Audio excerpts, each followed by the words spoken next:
All right, good morning, everybody.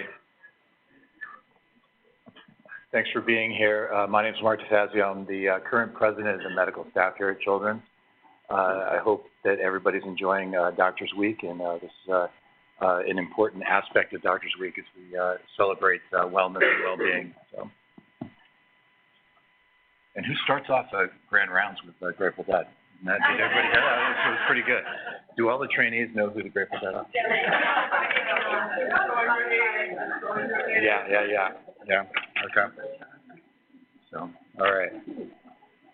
So I'd like to welcome everyone to the 9th Cockerham Lecture, celebrating the life and contribution of Dr. John Cockerham to our medical community. John was, before my time here at Children's National, by all accounts, was much beloved, and he's left a lasting legacy that contributes to this, or continues to this day, excuse me. Dr. Cockerham was a practicing cardiologist, and as president of the medical staff since, or through 2010, was the true epitome of a servant leader. During his tenure, John completed the Herculean task of modernizing our medical staff, bylaws, and policies, always with an eye for improving the professional environment of our clinicians. Doctors Week is a particularly apt time to celebrate this lasting legacy, and this lectureship was established in recognition of John's commitment to the advancement of the medical staff and the establishment of a just culture environment for our practicing clinicians. Our present-day focus on provider well-being, resiliency, and prevention of burnout here at Children's National stems in large part from John's efforts. I'd like to take a quick moment before we introduce our guest speaker to introduce or bring up two of our faculty here, Dr. Sharma and Dr. Corvo. If you guys can come on up, please.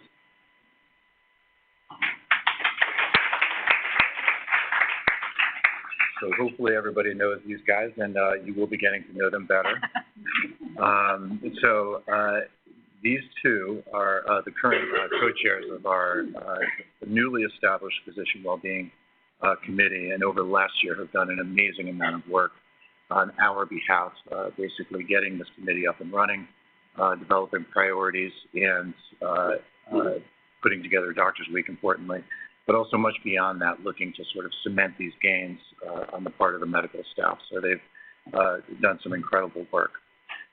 Because of them, we're celebrating Doctors Week in a very organized fashion, of course, but it's also a very joyful manner.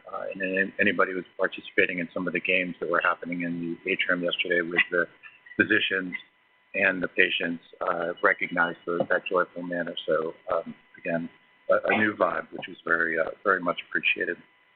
These guys have already gained us grant dollars to help focus on physician wellness initiatives here at Children's, initially with a focus on IT infrastructure and its contribution to well-being. Hemant and Christy have ensured that we are well on our way to establishing Children's National as a thought-leading pediatric health system focused on this critical aspect of medical practice. So I'd like to recognize them both, and I have a couple small gifts on behalf of you guys to them for all the work that they've done over the last year, and in particular, building on Karen's efforts for prioritizing physician wellness. And spoiler alert, help you relax after this week, which I know was a high stress for them. So despite the fact that it was about wellness. So, thank you.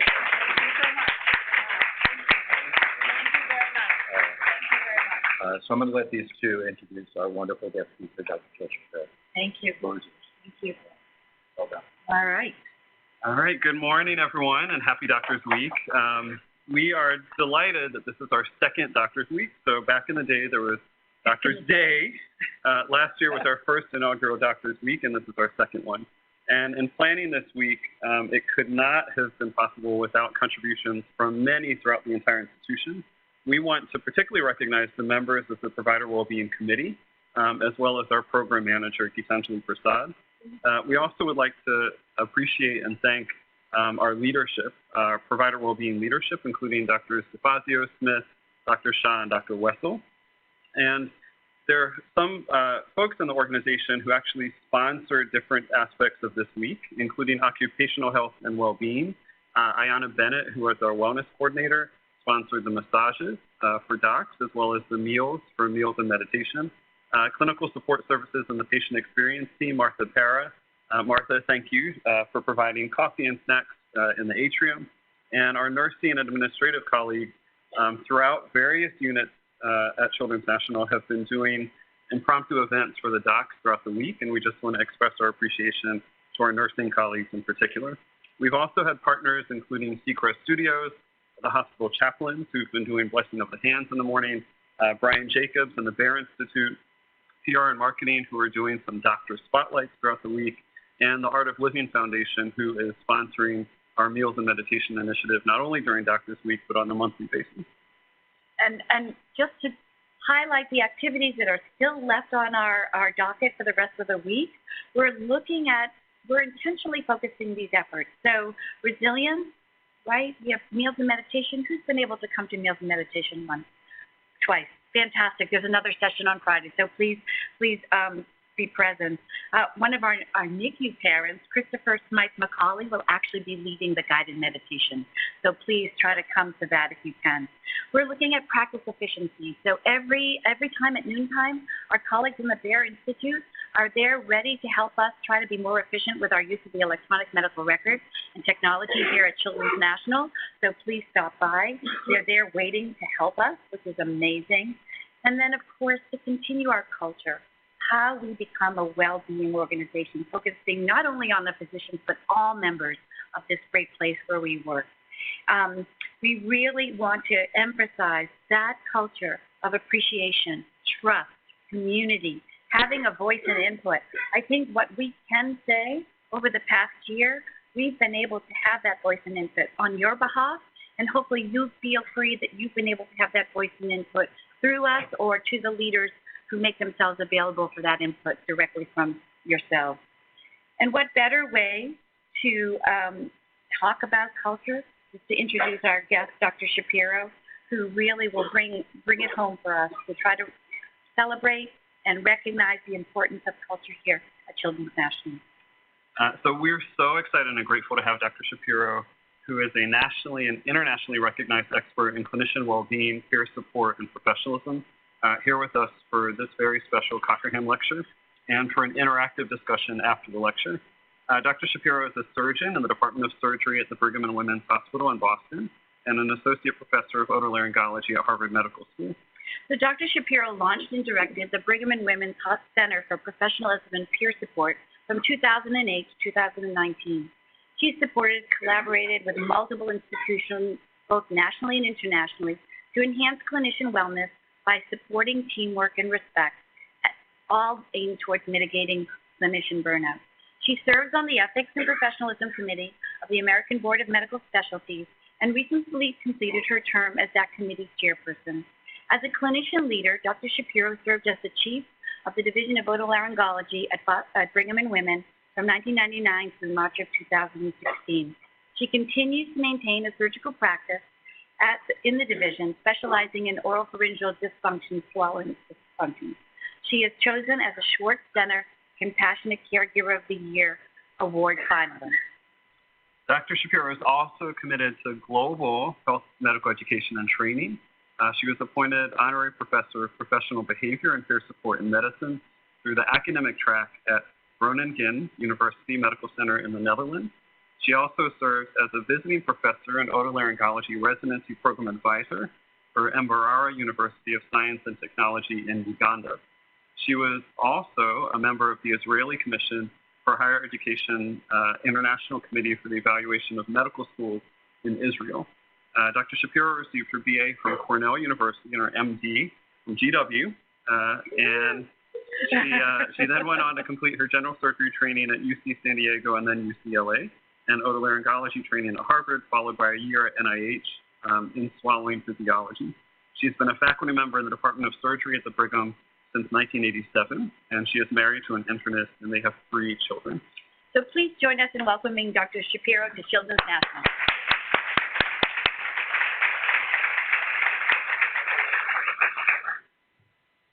It's so great being back here. I was saying I did my first operation ever, and it was as a medical student here it was my first clinical rotation, it's just great to be back. What I want to say is that you have an amazing community here. You probably know that, but sometimes having someone come in from outside to say what you you're breathing this air and you might not realize it, but I think you have an extraordinary community here. And one of the pieces of evidence I use to say that is it's really rare, in my experience, to be at a place where the top leadership is so supportive of an effort that, on its face doesn't really usually rise to the top leadership level of concern. And I think it's, I think that's a big mistake, that's true generally, but it is not true here. And the other thing that strikes me is that what you have is, in some ways different from many other places that I've had the honor of working with, is you sort of have this baseline collaborative attitude and ethos here. And building on that is just unbelievably important. So I really do want to honor that. I'm going to talk about some things related to well-being. And, I always, this is in some ways, well-being, it's one of the hardest things to talk about, certainly in like the grand round setting, because, if I were you, I'd be sitting there going, why don't you just fix our EHR and sit down? But I'm going to argue that even if I could do that, newsflash, I cannot. And you have some really brilliant people here working on that, and then lots of people also nationally working on how to improve that. It's necessary but not sufficient. There's no question about it. It is not the only issue, though it is a major one. I do want to, let me just see if we can, okay, we got it. So, yeah, I want to honor Dr. Cochran, because it sounds like he had a beautiful life and gave so much. So I want to honor him. And also to my hosts and all the people doing, you for showing up, by the way. You have other things you could do this morning, but I do think that being involved in this is so important, and the people doing the leadership here are just really special. So thank you. So everything I talk about and do, of course, it's true of you all as a team sport. I just wanted to put that up here just to remind myself and all of us that nothing happens really without a lot of people caring and putting in some effort. So, why am I doing this? I was trained, pretty classically. I mean, it wasn't a horrendously abusive training the way, some people had in general surgery and head and neck. But, it was pretty traditional in many ways. And one thing that we were taught was everything that happens to the patient is on your shoulders, like individually, which is fantastic. And we would not want to raise a generation of clinicians that didn't have that sense of incredible personal responsibility. But we were also taught don't trust anybody. And and there was such a high value put on your own independent work and your own expertise that the things that actually, number one, made it actually fun to do the work, which was having a team and supportive team, multidisciplinary team, and institutional support were just devalued. And yet, I think we all recognize that these are the things that make work fun to do, and even when there's a lot of stress. And so, I was noticing that. And then as I moved further along in my career, I also realized that institutions themselves have a huge impact on both us and how it feels to come to work, whether our institution or is a group practice or whether it's a big hospital or an academic center, whatever, that culture of an organization actually has an impact on us and the work that we do. So that's what I'm going to show or argue or make the case for a bit. And this is a quote from Parker Palmer, whose work really inspired my own personal professional development with a group called Leading Organizations of Health. That's where Tony Supin and I know each other. But this idea that institutions really matter.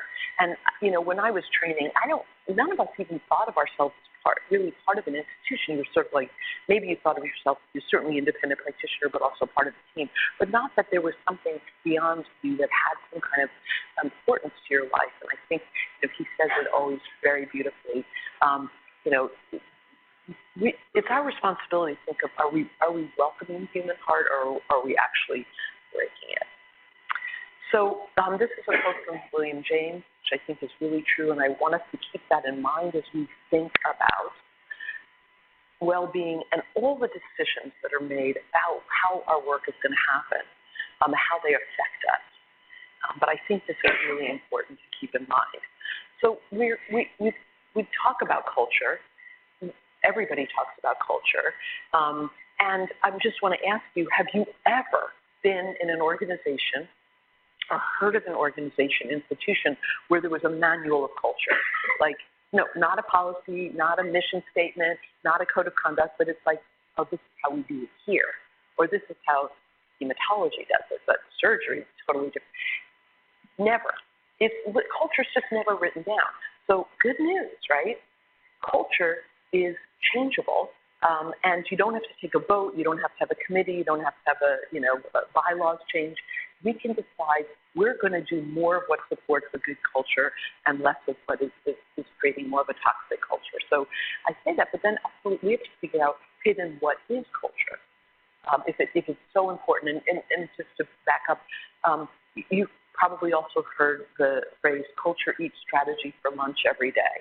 Like, you can say we care about this and this is who we are, and here's our mission statement, but the people walking into work go, that's weird, that's not actually how it's happening. It doesn't matter what you've said or what your strategic plan is. Just forget your strategic plan. Look at your culture. So then we have to get an idea of what is it. And this is a quote actually from Tony. It's patterns of relating that persist and change through ongoing interaction. Good news, totally changeable. So I have so much hope, and I have some reason to hope, that we can have a massive culture change should we decide to. And that's what we're all thinking about. The thing is, though, you have to look really square in the eye. What is the culture now? And I think that's one thing I would like us to all think about, is what is going on now that we're actually trying to change or do more of, either way. So I'm going to be spending a little bit of time with some of the ways the culture that we say we're done with, we're not done with. And in order for us to get where we want to go, we've got to really recognize this is what's making us stuck in this old culture. So this is I'm liking this less and less, so I like the people who did it. Because it looks like these are separate things, which they're absolutely not. There's nothing separate about them. That's the first thing. And I also would say culture overrides. Culture is all part of the whole thing. To put it in a third of a thing, I don't think it gives it its due. So there's that. However, I love the idea that at least people are trying to get a handle on what the heck are we going to do or think about in terms of improving well-being and decreasing burnout. And so I think that's good. So, and the other thing it's allowed us to do is take a look at the personal resilience, because when we first started thinking, we being sort of nationally thinking about the problem, that there was an issue with well-being, the first reaction everybody had was, let's make sure each of us is eating right and exercising and meditating and taking yoga. And I'm a fan. I meditated this morning. I'm not arguing against that. I should have done yoga. I did not. But the thing is, what I'm saying is it's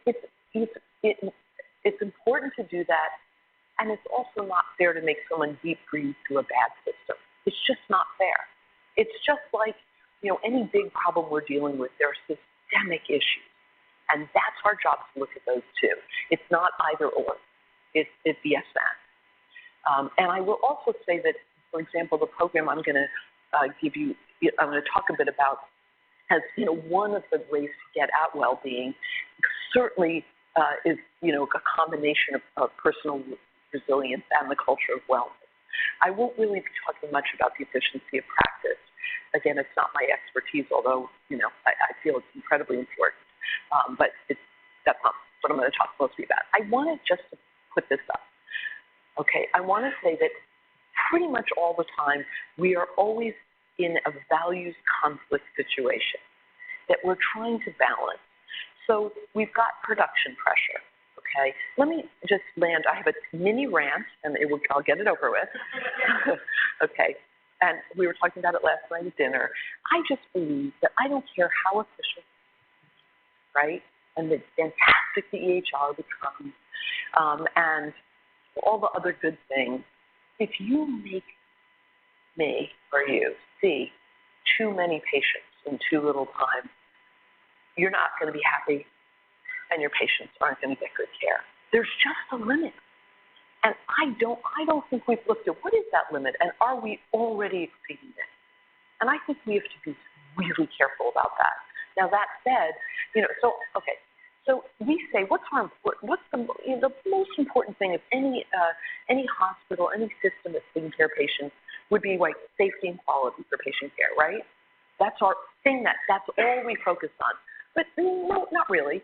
So if you told me, Joe, the most important thing for you, in your clinic today is safety and quality, how many patients do you think I would want to see if all my focus was just safety and quality? 1 or 2, right? Of course, right? Those 2 patients would get amazing care, most likely. But that's totally unrealistic. Just forget the finances. We couldn't. But what about all those people that can't get in to see me? So let's just recognize that production pressure needs to be balanced against safety and quality. It can't be ignored, right? And I don't know that we're really looking at that. I think we have to look square at that one. Then we've got patient satisfaction. Do we care what patients think? Absolutely. But does society and do our individual patients sometimes have unrealistic expectations? You bet, right? We've got to look at that. Again, not either or. These are balancing the tensions or looking at the values conflict. We've got personal factors when it comes to errors, which must be personal accountability is incredibly important, and we have to look at system. Again, not either or. And then, I didn't put it up here, but looking at measurement. We have to be measured and judged in a sense, but are we over measuring or are we measuring the right things? So these are things that we need to look at when we're making decisions about how care is delivered and what our work life is. Okay, so I put this up just to say that what I'm going to talk about, first of all, honor that, they're in the U.S., there's different regions, people have different expressions, they have different cultures, right, and how they address each other and all that sort of stuff, and I'm so respectful of that. In fact, not just respectful, I just love it. I love cultural differences. That said, I am struck by, and it's not like I've been everywhere in the world, but the places I have been, in the U.S. and beyond, there is such a commonality with the culture of medicine that it just blows my mind. And so what I'm going to talk about, I believe in my experience and from the data that some of which we've generated and much of which was generated by other people, that there's tremendous commonality in what I'll talk about. So I want to talk about this. It's a tough topic, but I just don't think we can talk about well-being without it.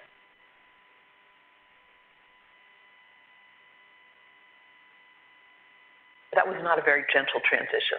So I just realized, I'm like, all right. I change my slides all the time and ooh, that one needs work. So there's, if you're interested in organizational change, you can read a lot about, how do you do, what do you do and how do you do it? And one of the things that, people talk about is low-hanging fruit and, what have you. This is not low-hanging fruit, okay? But I think it is the richest fruit. And I also think if you have a lovely well-being program, right, and you don't address this, I just think it's unconscionable. And I'll argue, here's my argument as to why we need to deal with these moments of unbelievable heightened negative emotionality and stress. I just don't think we can. And I also think that if we do focus on these issues, on these moments, that in and of itself generates some of the other cultural change that we're looking for. So what I'd like you to do just individually is just think of a time when you may have been involved in an event that caused patient harm. I don't want to hear about it, but I just want you to think about it. Okay, I never leave time for this because every one of us can call up those moments when it was either a massive near miss or something did happen and it was not what we intended and it didn't go as well for the patient as we wanted. Every one of us. And if you haven't already, you will because it happened. Okay. So what I would invite is anybody to say, can you remember any one feeling? You don't have to say what the event was, but just one feeling when you realize, oh my gosh, this is an adverse event. It's something that happened because of our care, and it's not what we wanted. Anyone just share one emotion? I guarantee you will have commonality in this room. Guilt, absolutely. Shame is huge. Failure. Dismay, absolutely. It's pretty powerful, right? And I'm just going to go through some of these. So sadness, of course, and shame often comes, right on the heels of that. And shame is actually when you go from saying, like, that happened and I feel really bad about it, to that happened, I feel really bad about it, and it happened because I'm not a good enough physician or nurse or physical therapist. It's much deeper than I feel bad about the event and feel bad for my patient. I'm not okay. I'm not good enough. And then it generates often this sense of questioning. Should I be doing this? Am I capable enough? Because now I've let this happen. It's such a profound negative feeling. And there's been some really wonderful writers who talk about shame and how powerful and deep it is and how negative. And I was just always trying to think of, like, what is it about medicine that has us go to shame so quickly? And this was one thing that informed me. This was looking at the similarity between medicine and aviation that Helmreich did, that both stress the need for perfection and the deep perception of personal invulnerability. So we have this sense of perfectionism, which is great until it isn't, right? I mean, we kind of need to be somewhat perfectionistic to do what we do. And then what we're faced with, oh my gosh, I'm not supposed to make any errors.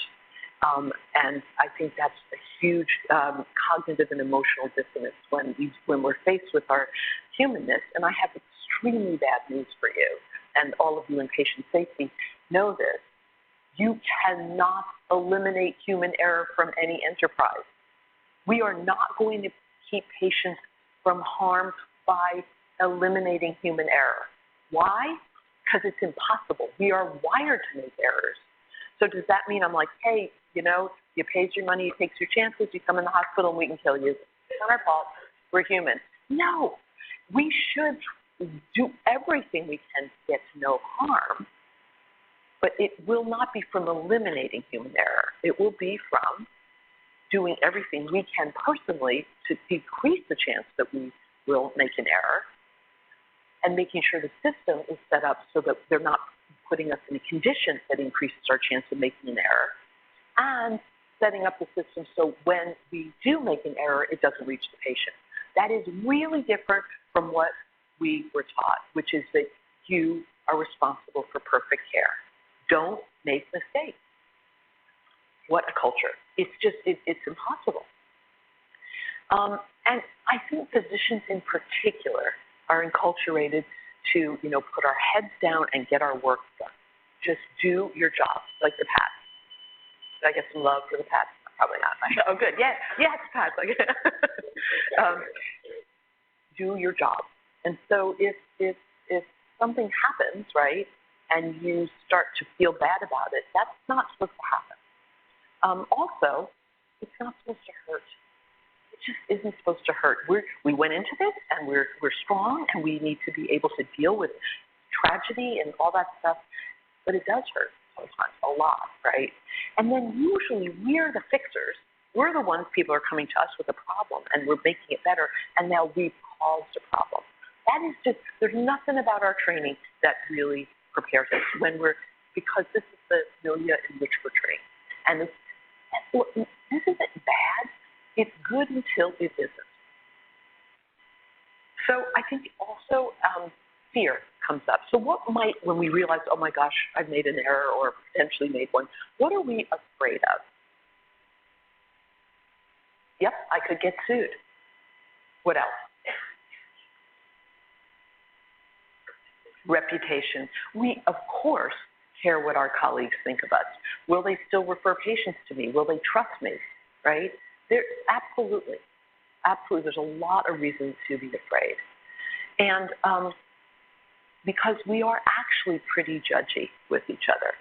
And And I think the fear also goes to anger, which is like, oh, by the way, did you guys send out the memo that we're done with shame and blame? No, there was no memo. We are so not done with shame and blame.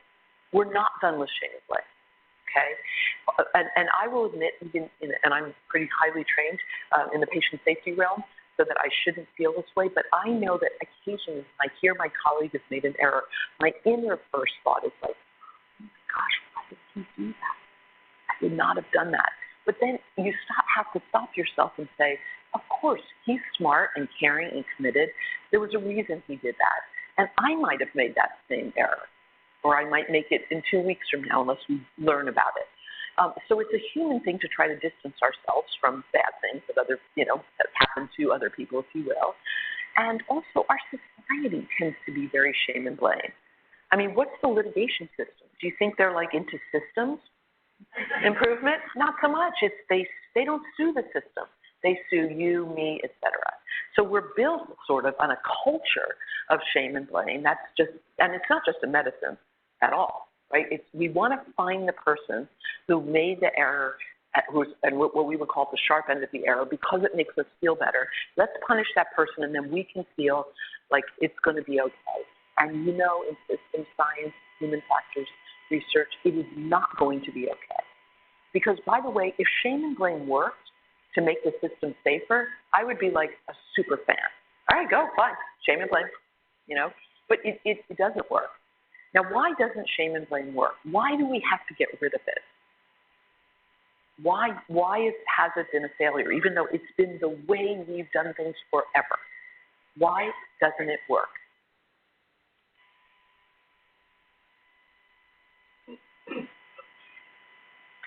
It may not change behavior. Yep.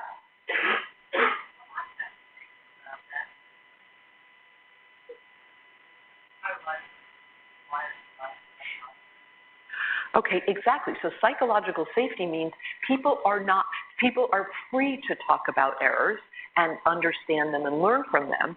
And if they see that they're going to be punished or their buddy was punished, they're not going to report. And if we don't have a system where people can easily and routinely examine the care that we've given, then you can't have a safer system, period.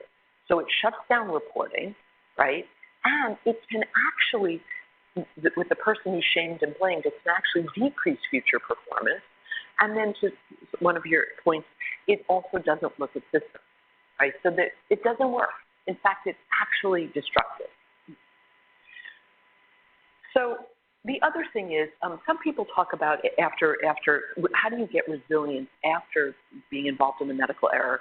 Some people have gone around saying you must be, to recover and grow from this, you have to be forgiven by the patient and family, right? You're hoping you're going to go in and say, look, this happened, and that the patient will say this. And as we know, many patients and families are very forgiving. They are. And I would say if that's what they tell you, you can actually take that as a gift. It's wonderful.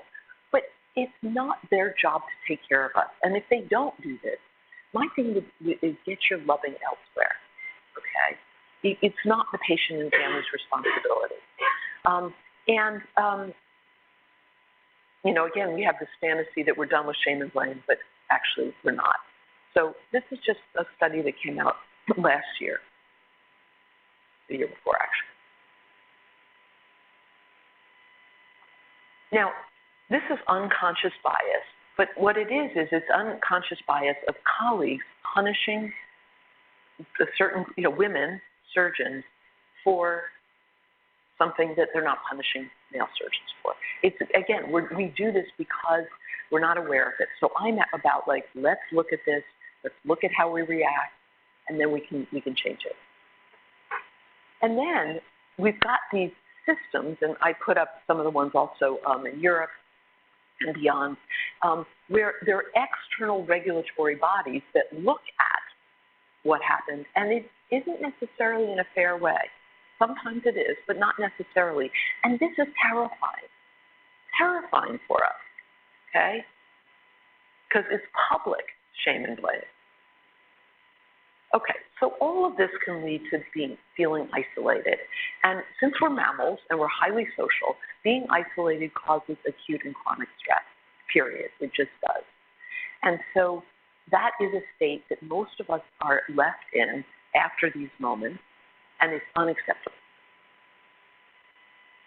So my argument is that many people can be affected. Obviously, the most important people are the patient and family. They need to be taken care of, first order of business, but you can't ignore the rest. So most of us, if something bad happens and we do get beyond it, we do recover, we do heal, but sometimes people don't. And I'm just going to put a couple of examples from the literature that say these are some persistent, sometimes it could be decades, of negative consequences for physicians of having made a medical error. Even not just for things that cause serious harm. Okay? And you know what? It's because we care. That's why we have these reactions. All those reactions we went through, would you want people to be like, yeah, I'm fine. I just harmed somebody. Hey, not my fault. It's the system. Nah, deal with it. No, we're not trying to get people not to care, but we have to find a way to help people heal. Because if we don't, I'm going to show you this and some more things can happen. This was a study we did. We looked at our hospital versus a hospital in Leeds in the UK. And we looked at nurses and physicians on both sides of the pond and found, by the way, no difference in reactions or impact, negative impact. But 30% approximately had some negative impact on work performance or personal life or colleague relationships. That's a lot of suffering, okay? If you have made a medical error, you have a higher chance of becoming burnt out and a higher chance of becoming depressed. You don't want to be cared for by a burnt out clinician, period. We don't do a good job, okay? For one thing, if you're burnt out, you have a higher chance of making a medical error. And obviously, if you made a medical error, it's a cycle we've got to stop. And here's another fact. If you've made a medical error, your chances of suicidal ideation increase. And what are we doing after medical errors? Nothing, generally. We're leaving people to sit in with those emotions.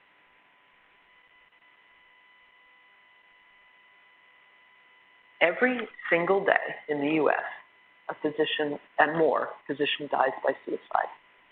Every day.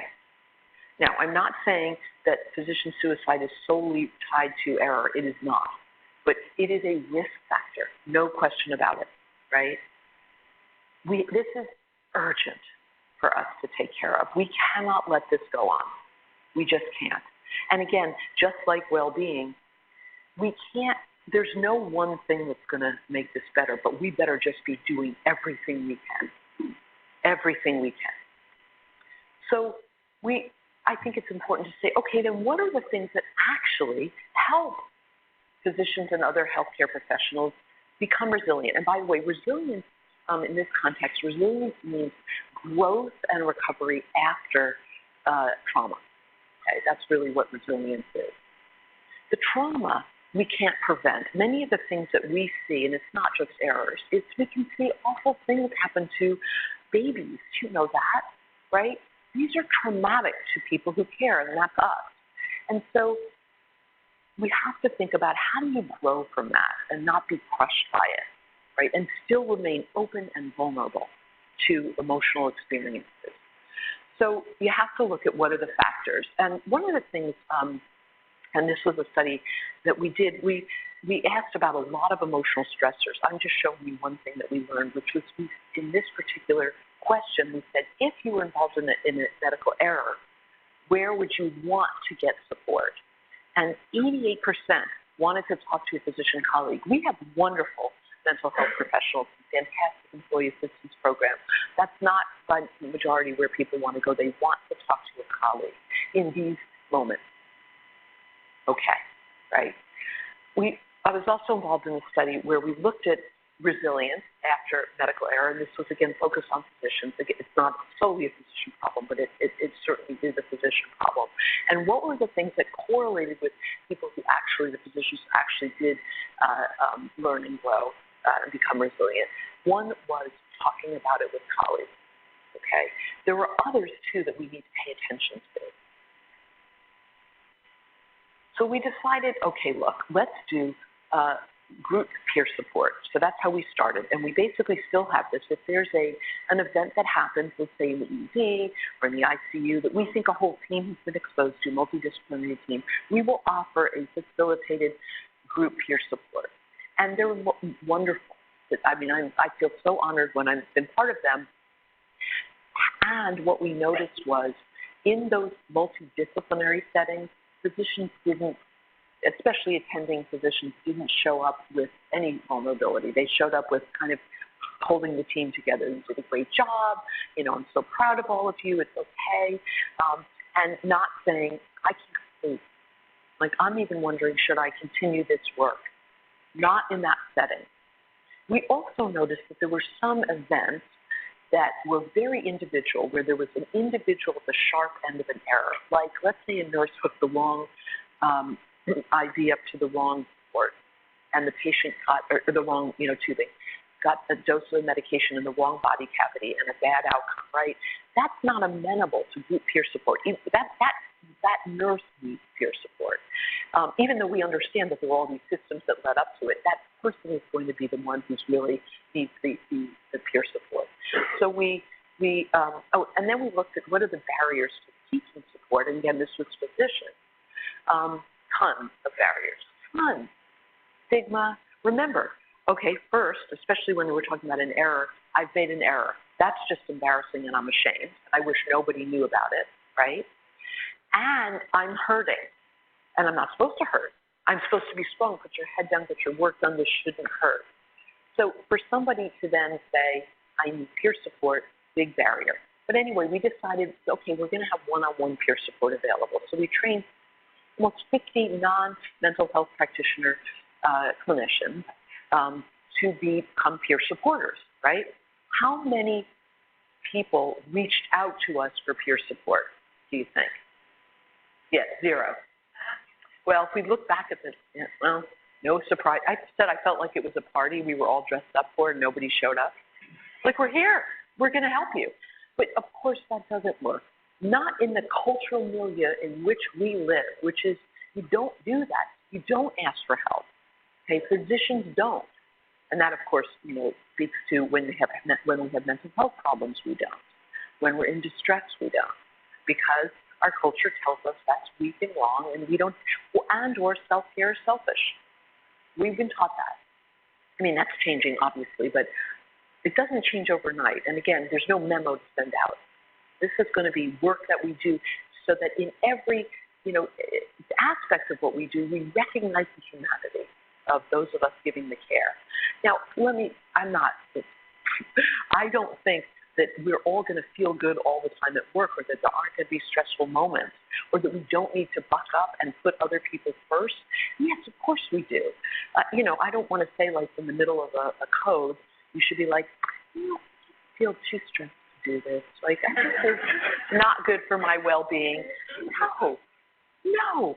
You put that patient first in many, many situations. And at some point, there needs to be time to process that code, to process the death, to process an error. Because over time, we have data showing if we don't, we do not do well, okay? So I'm not being, silly about this, and I also want to have a disclosure that I didn't give, which is one is that my nephew is in med school, and our daughter is finishing her residency. So I do feel pretty connected, to medicine from that point, their point of view. And I do want to say, to people who tell me, like, we just need you all to die so we can have a new culture. I mean, I say that literally, but just retire. We can retire. You don't have to die. Just retire. It's like, no, because culture doesn't work that way. The way we decide decide how we're going to act. Our own professional identity and development is based on the people that we admire watching them. And so we need to, people are telling me, look, why don't you start this at the med school level? I'm like, because then they're walking the hospital and they're like, oh, that's weird. That's not at all what we were taught it's supposed to be like, but that's the way it is. It's that people call it the hidden curriculum. I always laugh when I see that. There is nothing hidden about it. It's just the unwritten curriculum. It's the cultural curriculum is what it is. Okay, so the point is you have to be respectful of the barriers that we have because of how we're trained and what we've seen. So we, as I said, we added the one-on-one peer support. Just briefly, because I, want to wrap up, but we have this. We know when we're able to have good, transparent, compassionate communication with patients and families after adverse events, it's the right thing for them, and it helps us heal. I mean, it's a total win-win. And I don't know if you know this, but the data shows we're terrible at doing this. Why are we terrible? Why would we not be? We don't have much practice. Each of us individually, we haven't had these situations. Maybe you'll have it once or twice in your career, and you have all this emotional vulnerability. Now you're supposed to walk in and be transparent and compassionate when you're terrified. For good reason, you're terrified or you're ashamed. So we have to respect that these moments we need help. So we do have communication coaching, and it's basically, and I do the coaching. And I'm asked by patient safety, and I'm part of the patient safety group. Is look, there's this family is very concerned, and it's going to be a difficult conversation. Would you help prepare the physician or the team, whoever's going to go in, to have this conversation? And part of that is also helping them parse out their emotions so they can check their emotions, other than empathy, at the door, and focus on what are the needs of the patients and families. Will help you with your emotions when you metaphorically and literally walk out of the room. Okay, so we do this coaching because it's like we're so bad at doing this without help. Let's help people. We're good people. We're just in this very unique moment in our careers that we need help with. And this is a big one too. And I think you have some of the national experts here, including my otolaryngology colleague, Dr. Shaw, that understand when we learn about events, when we learn from adverse events, and then we also teach them to others, our colleagues, not only does that help it be safer for the next group of patients or what have you and our colleagues, but it helps us heal. Again, win-win. So let's make sure we're providing this in every corner of our care, whether we're in private practice, whether we have, whichever division it is, we need routine, very rigorous and compassionate ways of fearlessly analyzing events. And I got to tell you, unless you are just so different from, places that I know and what came up in our study at the Brigham, we're not doing that routinely, and we need to.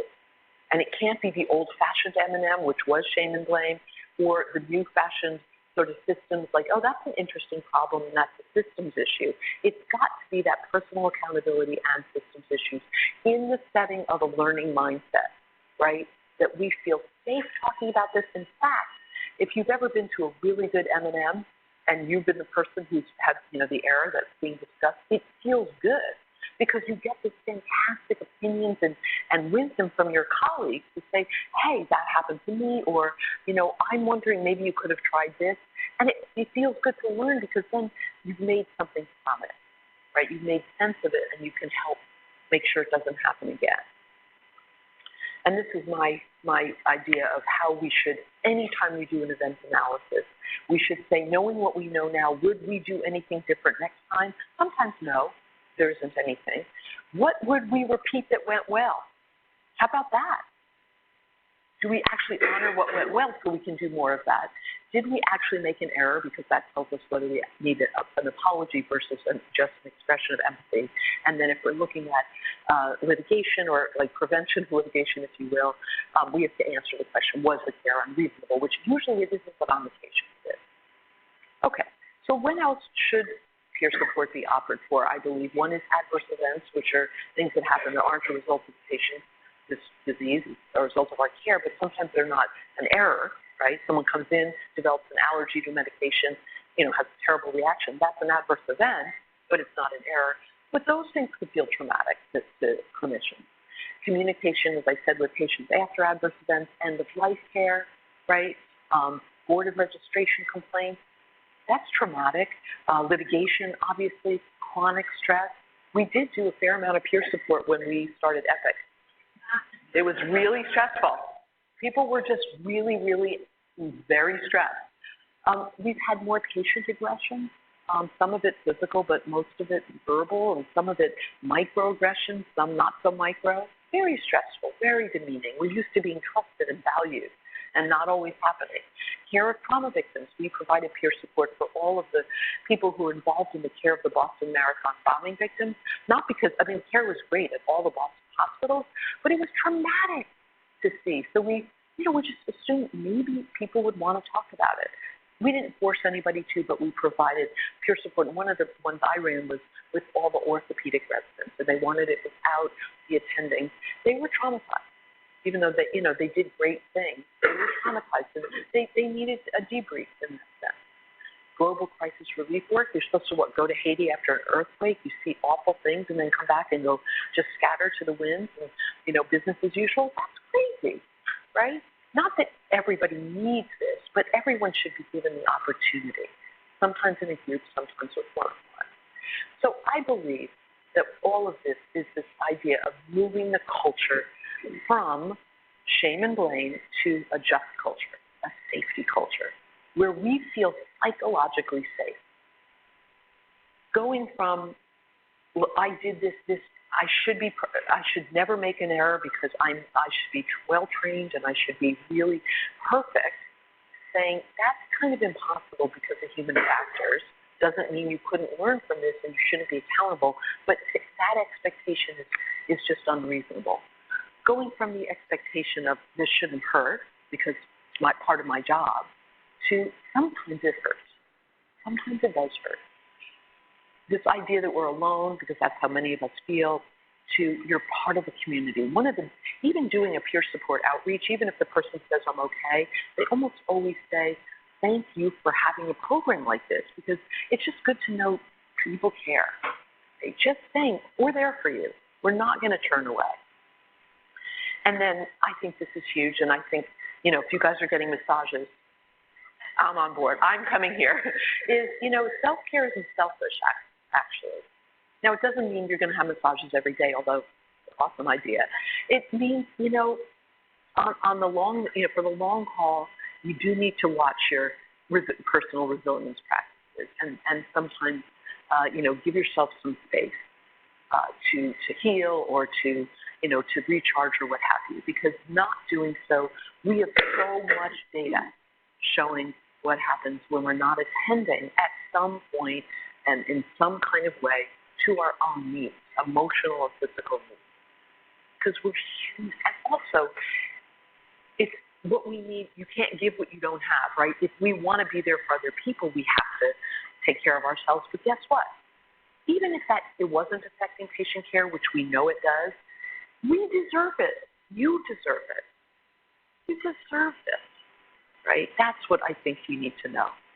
And you'll notice I don't use the term second victim because I don't like it, because the patient advocates I work with don't like our referring to ourselves as victims after we've inadvertently harmed them.